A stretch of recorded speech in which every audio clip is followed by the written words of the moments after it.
meantime, Charlie Gasparino is in Las Vegas right now with breaking news on what the Senate is looking for right now on this whole Russia thing. What are you hearing, buddy?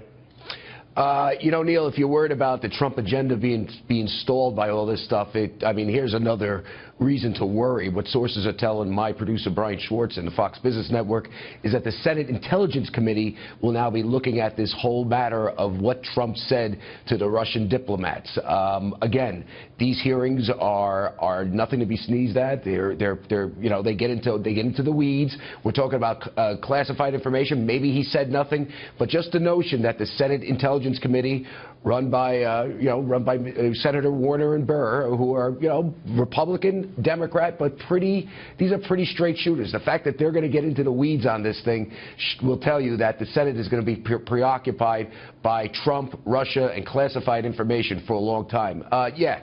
Is it hypocritical that the Democrats are jumping on the confidentiality bandwagon after Hillary Clinton misused an email server for so long and received confidential and classified information? Could make a great case on that. But, you know, she's not president right now. No, you're right. You're right. I mean, it is a little ironic that who was leaking stuff was a big deal to them then. It's not a big deal now. Absolutely. But having said that, who's in that short list? I'm sorry, buddy, to rush you, but who's on that short list that you're hearing for Comey's job, if they ever get around to that? You know, Merrick Garland apparently is no longer on that list. What sources are telling Brian Schwartz, again from Fox Business, is that the White House is throwing cold water on his selection. As you know, last week we reported that when Senator Mike Lee went to the White House and met with Vice President Pence and others, they were receptive to Merrick Garland, the Obama wannabe appointee to the Supreme Court, who's now the Chief Justice of the U.S. Court of Appeals. They were very receptive to that as a bipartisan guy, a smart guy that knows law.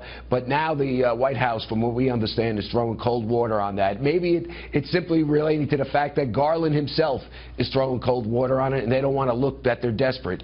But we do hear from the White House now, at least the White House is telling our sources, and sources both in the House and the Senate, that Garland is, if he's on the list, he's way at the bottom.